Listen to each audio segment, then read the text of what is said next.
L'exposition s'appelle les Inconnus dans la maison, mais en fait c'est conçu d'ailleurs ça s'appelle saison 1, en fait comme un cycle. D'accord.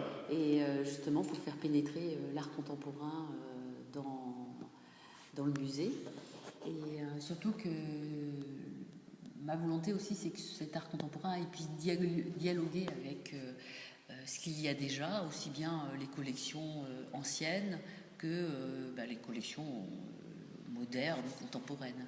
Que ça vienne pas comme un ovni, mais que ça vienne vraiment en dialogue, en lien. Quelquefois, on oppose toujours l'art contemporain à ce qui s'est fait avant, mais en fait, il y a beaucoup d'œuvres où on peut voir que les artistes ils avaient les mêmes préoccupations. Donc c'était des gens, voilà. Selon des impressionnistes, on avait le même argument. Les Inconnus dans la maison. Oui, inspiré de Simenon. Voilà, oui. d'un livre de Simenon. Petite programmatique mais c'est pas thématique. Les œuvres qui sont présentées dans cette manifestation, elles ont peu de liens, elles sont assez variées. Il y a des gens de plusieurs générations. Il y a de la photo, de la vidéo, de la peinture, de la sculpture. Donc c'est très varié et c'est pas thématique. Voilà. Cela étant inconnu dans la maison, ça laisse penser que quand même ça fait écho à une forme d'irruption de l'étranger dans la demousse. Donc voilà. Il y a quand même de l'hétérogène qui rentre dans ce qui était homogène. Oui, tout à fait. Et en même temps, c'est faire rentrer la vie, parce que pour moi aussi, l'art contemporain, c'est parce qu'on sait travailler avec des artistes vivants, puisque c'est comme ça, à l'art ancien, les artistes sont morts, on peut les faire parler comme on veut, mais bien pas. Sûr. Alors que ceux d'aujourd'hui, on peut avoir leurs commentaires sur les œuvres directement. Et donc, mon idée aussi, c'est que les artistes ils viennent ici, qu'on puisse avoir la parole des artistes et que ça soit aussi une maison où les gens puissent rencontrer des artistes. Donc c'est bien, vous allez tisser des liens, essayer de mettre des résonances en place. À propos de résonance et liens, comment travaillez-vous avec des institutions peut-être plus spécifiquement centrées sur l'art contemporain? Je pense notamment au FRAC avec Catherine Elka. Disons que, d'abord, je connais Catherine depuis 30 ans, donc ça facilite, et c'est vraiment quelqu'un que j'aime beaucoup. Donc, on fera certainement des choses ensemble dans le futur. Et par exemple, là, il y a ce projet qu'elle a sur Ulysse. On réfléchit. Alors, malheureusement, la programmation 2013 du musée était déjà faite. Mais c'est sûr que si elle n'avait pas été faite pour l'été 2013, j'aurais pris une. Oui, c'est ça. Ulysse doit être installé au mois de mai, je crois. Voilà. Avril ou mai, c'est ça. Ça dure tout l'été, en fait. Mais bon, peut-être on fera quand même une petite incursion quelque part d'une pièce qui est en rapport avec Ulysse. Ulysse, ça fait un beau voyage. Voilà. Très bien. Pourquoi alors? Qu'est-ce qui vous a décidé? Est-ce que ça a été difficile, sans rentrer évidemment dans les détails, mais est-ce que ça a été difficile d'opérer quand même cette up-to-date de ce muséal, pardon, en faisant rentrer des œuvres qui jusqu'à maintenant... Non, pas du tout. L'équipe est tout à fait partante. Oui. On a un peu transformé le patio pour ce faire. Et c'est vraiment les techniciens, ils ont été formidables, ils m'ont suivi, ils ont bossé comme des... comme des fous, oui, super. Pour ça, non, j'ai pas eu de problème. Alors après, c'est sûr que il faut... C'est une grosse machine, donc il faut tout, peu à peu. Puis ça fait que 3 mois que je suis là. Bien sûr. Donc il y a beaucoup de choses, Par exemple, je souhaite complètement réaccrocher la collection. Ça va pas, c'est trop énorme, ça va pas se faire du jour au lendemain. Alors bon, j'ai réaccroché quelques œuvres. J'ai les en réserve, vous avez combien? Mais en fait, c'est un musée qui n'a pas tant que ça de réserve. J'étais assez étonnée, en tout cas pour la peinture. Il y a de la place encore dans les grilles. D'accord. Mais non, j'étais assez surprise parce que moi je viens d'un musée où il y avait à peu près 10% de la collection qui était présentée, mais ce qui n'est pas du tout le cas de Rennes. Dans le Jura, en fait, j'avais un poste départemental et donc je m'occupais de plusieurs musées de beaux-arts dans le Jura. Dans le Jura, d'accord. Voilà, des tout petits, des plus gros, enfin voilà. Très bien. Et dans un, je faisais de l'art contemporain principalement, Alors, et celui de Dole. Celui de Dole, voilà, c'est ça. Est-ce que vous pouvez nous présenter quelques œuvres, quelques pièces qui ont retenu particulièrement votre attention et que les spectateurs pourront découvrir dès demain soir Dans l'exposition Dans l'exposition.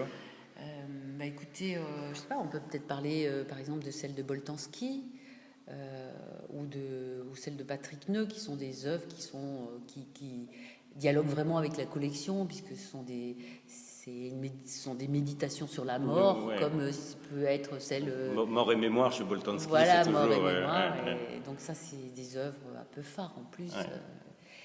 Mais il y a des œuvres peut-être d'un abord un petit peu plus difficiles, comme celle de John Cornu, mais que j'aime beaucoup. Donc c'est les sculptures bancs qui sont dans le patio. Oui. Et que j'aime beaucoup aussi parce que elles sont c'est vrai qu'en art moderne et contemporain, ce qui est particulier dans ce musée, c'est qu'il y a une collection qui est sur l'art abstrait géométrique et sur les artistes un peu radicaux qui ont suivi cette génération, avec des gens comme Morellet ou Aurélie Nemours ou Geneviève Vasse. Et je trouve que c'est intéressant aussi, c'est de poursuivre un peu cette réflexion avec des artistes plus jeunes. Et quelqu'un comme Cornu, je trouve qu'il apporte quelque chose d'autre, avec d'abord un lien avec la réalité, qui est la réalité des prisons, la réalité, puisque ces bancs reprennent le plan de Fleury-Mérogis, où il expose aussi des billots de boucher, donc qui sont à la fois des sculptures comme des sculptures d'art minimal, mais en même temps c'est des objets qui ont eu un usage et donc qui sont chargés, quoi. Voilà, c'est quelqu'un, je trouve, qui a un vrai regard sur les artistes qui l'ont précédé et en même temps qui fait sa vraie place, quoi. C'est un artiste que je connaissais avant de venir et en plus c'est quelqu'un qui est depuis 1 an à Rennes et il enseigne à l'université et il habite Rennes. D'accord. Donc, À propos d'emprisonnement, oui, à propos d'emprisonnement, comme on sait que l'institution carcérale et pénitentiaire défraie régulièrement l'actualité en France, j'ai cru comprendre qu'il y avait une vidéo qui a été réalisée par un détenu. Oui, tout à fait. En fait, c'est un artiste qui s'appelle Mohamed Bourouissa, qui a grandi en banlieue et qui a fait des banlieues son sujet. Donc, il fait à la fois de la vidéo et aussi des photographies. Et ces photographies sont très inspirées d'ailleurs de la peinture. Et dans ces vidéos, il y a une vidéo qui s'appelle Temps mort et qu'il a procuré à un détenu téléphone portable. Un téléphone portable, ouais. Et donc il le nourrissait. Enfin, non, le type avait déjà un téléphone portable, mais il lui donnait des recharges pour pouvoir recharger son téléphone. Et il lui avait demandé de filmer le quotidien, son quotidien. Ouais. Voilà. Donc le filmer en train de manger, de regarder ce qu'il y avait par la fenêtre.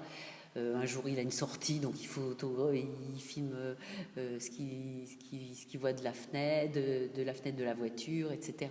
Donc, et en même temps, il fait ça avec un téléphone portable. Donc, c'est aussi c'est intéressant parce que c'est un outil pour des jeunes maintenant.